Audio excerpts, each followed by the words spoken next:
Excellent début de semaine. Bonjour à tous. Bienvenue dans cette nouvelle émission du point de marché Comorrency ou Comdols Market Wrap-Up. Ici, donc, François Ablé, content de vous retrouver à travers cette énième émission du lundi 4 mai. Voilà, 4 mai, lundi 4 mai 2020. Alors, encore une autre semaine de turbulence, même si nous venons de rentrer dans un nouveau mois. Donc, c'est le premier mois, on va dire, du printemps. Hein. Quand on sort de l'hiver, janvier, mars, avril, donc le mois de mai, juin, c'est les mois où il commence à faire de plus en plus beau, en tout cas ici. Superbe, donc, nouvelle. Sur les marchés, moins bien, parce que nous avons encore toujours le spectre de du fameux dicton en bourse qui est Sell in May, go away. Sell in May, go away, ça veut dire que ce sont tous les porteurs d'actions qui vont se débarrasser progressivement de leurs actions en bourse et même de leurs titres d'obligation pour aller en vacances. Hein. Et lorsqu'on a ce genre de ce phénomène, saisonnier d'ailleurs, on a des mouvements sur les matières premières, des mouvements sur bien sûr les indices et des mouvements aussi sur les obligations et le marché Forex. Alors aujourd'hui, ce qu'on va voir, c'est que d'abord le vendredi, vous souvenez dans l'émission qui est le débriefing Comorrency, je vous avais dit que l'USD-CAD était dans les dispositions pour accélérer d'abord pour ce mois de mai, d'abord à la hausse, pour après corriger. Vous voyez qu'on est dans un superbe range qui est travaillé. On a une zone d'offre qui est aux alentours des 1,42, 1,42,20 et 1,42,706, hein, si je clique là. Voilà, on a voilà, 1,42,60, 1,42,720. Voilà. Et cette zone ici, bien sûr, sera travaillée très bientôt parce que d'abord, moi, j'ai acheté l'USD-CAD le vendredi à la clôture des marchés. J'ai été exécuté à l'achat à 1,4575. Donc, si je prends le croissant 1,4575, donc bon, c'est quelque part ici. Ouais, pas grand-chose. Quelque part ici. Donc, j'ai été exécuté là à la hausse. Pourquoi?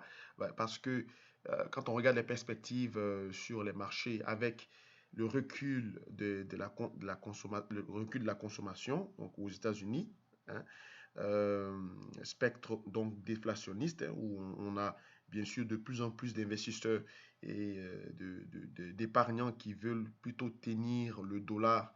Donc, dollar is still cash, cash is still king.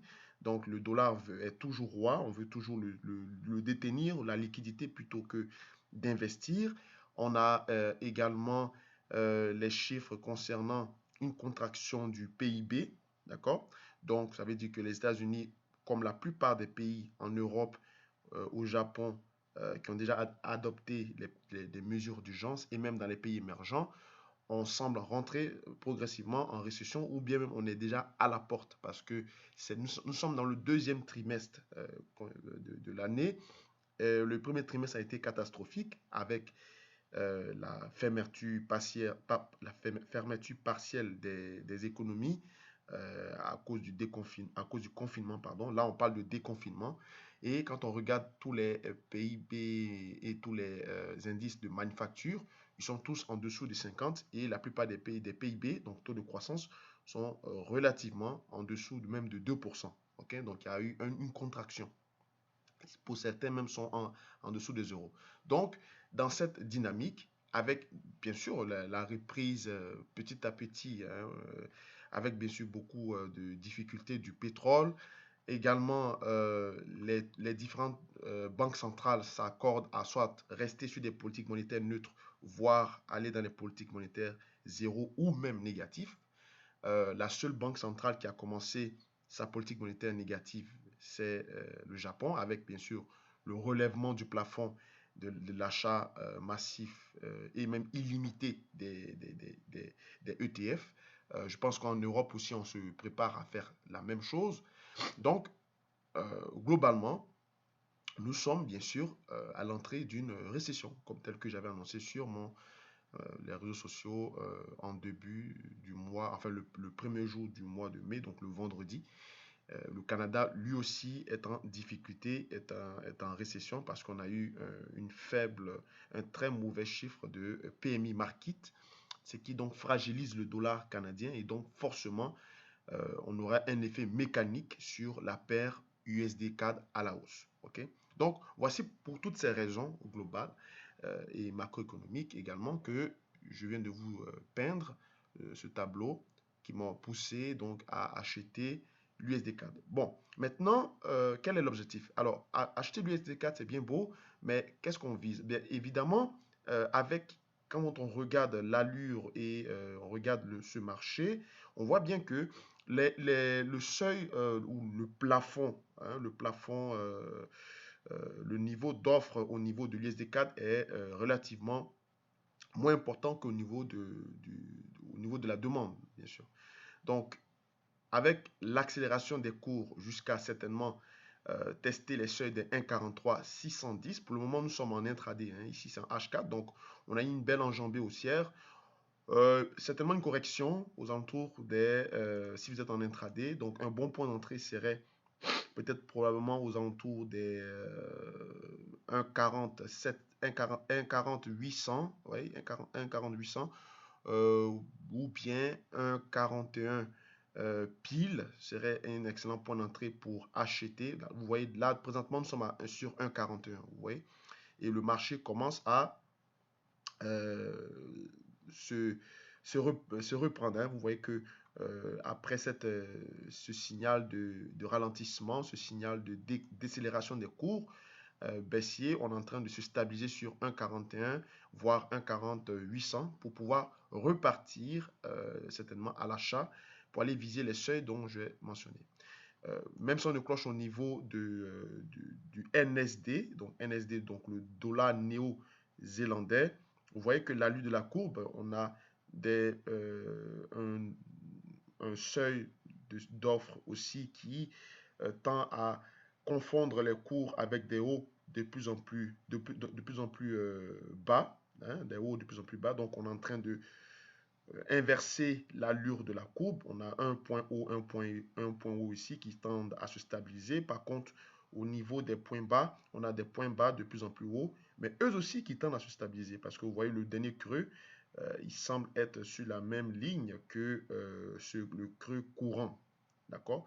Et donc, forcément, avec l'annonce des taux d'intérêt en Australie qui sera pour le mardi, on s'attend à ce que la Banque d'Australie qui, elle, pour l'instant, est en train de préparer son QE aussi, à l'instar de tous les autres pays, va maintenir son taux d'intérêt à 0,5, donc du statu quo. Si tel est le cas, un statu quo, il faut s'attendre donc à un repli de la monnaie, de la paire NSD-USD, puisque le dollar, lui, il est demandé sur le marché. On le voit ici. On est en train encore de chercher à tester les seuils de 100 points. On est toujours au-dessus, tant qu'on est au-dessus des seuils des 96, le dollar est, comme je vous ai dit en début de cette émission, cash still king. Donc le dollar est recherché et forcément un dollar recherché, hein, met la pression non seulement sur la paire dollar néo-zélandais, dollar américain et même dollar australien, dollar américain et pousse à la hausse le dollar américain versus le dollar canadien. Okay? Donc la stratégie aujourd'hui pour l'USD CAD, c'est de chercher à le payer aux alentours des 1,41 voire 1,40 800. D'accord? 1,40 800, 1,41 serait un excellent point d'entrée pour acheter USD CAD pour aller viser les 1,42 d'abord, voire les 1,43 610. Mais il me semble que l'USD CAD n'aura pas de difficulté en tant que tel pour surpasser sa zone d'offre, puisque le dollar est fortement recherché et le pétrole ne s'est pas encore remis. Il se remet progressivement de son traumatisme.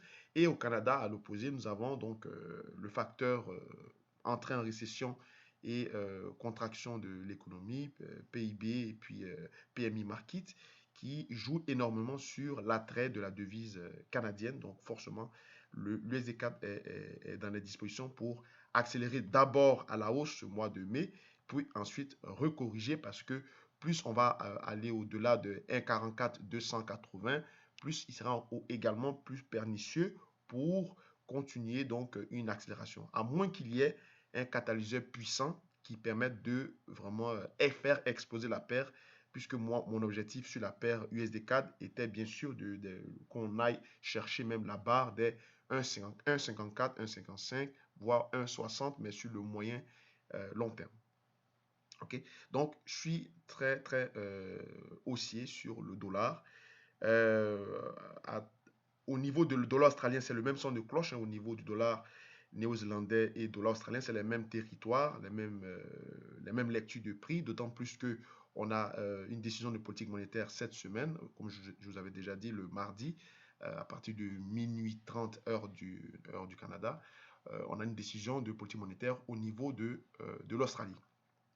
Et pour finir, donc, le calendrier de marché, euh, on a des ventes de détail en Europe, donc ça, on le sait, la consommation a forcément diminué, donc il y aurait une incidence sur l'évolution et, pardon, l'attrait pour la monnaie unique, hein, donc l'euro. Euh, Au niveau de... il y a aussi le NFP, hein, le Non-Farm Payroll, qui est forcément déconnecté un peu de la réalité. Et on a des chiffres qui sont assez difficiles, puisque précédemment, on a eu un NFP totalement destructeur. On a eu moins 701 000 créations d'emplois, donc perte d'emplois. Et on a en prévision moins 217 800. Donc, on a eu quand même une amélioration, mais c'est toujours négatif. Dans ce cas, même si c'est, il y a de tels chiffres, même s'ils sont négatifs, cela aura un effet de stabilisation, voire de soulagement sur le dollar. Parce que vous avez vu que les claim jobs sont assez mauvais. On a eu quasiment près de 40 millions de personnes au chômage en 6 semaines. Alors, des réouvertures partielles dues au fait que les économies s'adaptent au nouveau mode de vie qui est le télétravail, soulage à très court terme les cours. Donc, il peut y avoir des mouvements spéculatifs là-dessus. Mais à court et moyen terme, lorsque l'effet sera bien sûr annihilé, on va constater que cela n'aura pas d'incidence majeure sur l'évolution des cours. Donc, le dollar est encore une fois de plus dans des dispositions pour être soutenu et maintenu à la hausse pour les prochaines semaines et prochains mois parce qu'il n'y aura pas nécessairement de prise de risque pour pouvoir aller faire de la performance. On est plus dans un état où chacun cherche à stabiliser, voire à limiter la casse parce qu'il y a des destructions d'emplois et le revenu des ménages, bien sûr, euh,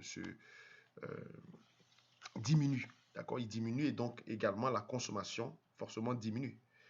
Donc, ça stimule cet effet déflationniste des marchés, surtout du dollar. Ok. On finit donc avec l'or. Au niveau de l'or, également, même sans de cloche, l'or, j'étais bien sûr à très court terme, je suis légèrement haussier parce que vous voyez que le niveau du support à très court terme est faible, contrairement le niveau de la demande est très faible. Et au niveau de l'offre, on a une grosse offre au niveau de l'or entre 1740 et 1750. D'accord? Donc, range de sommet, l'or continue de faire progressivement des hauts, de plus en plus haut, mais ça semble être pernicieux, d'accord? Puisqu'on approche vraiment d'un niveau qui, relativement, est un plus haut annuel.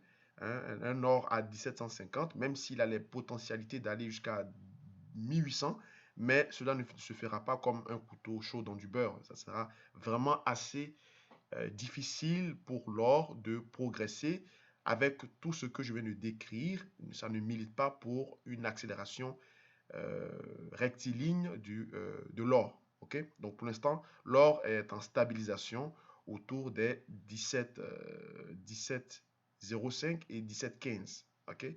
Mais on peut s'attendre à avoir un or aux alentours des 17,40, 17,50, mais de façon pernicieuse. Hein? Et on peut avoir un coup d'arrêt à ce niveau-là. Okay? Donc, voici ce que j'avais à vous dire aujourd'hui. Merci encore d'avoir suivi ce point de marché. On se retrouve le vendredi pour le débriefing. Au revoir.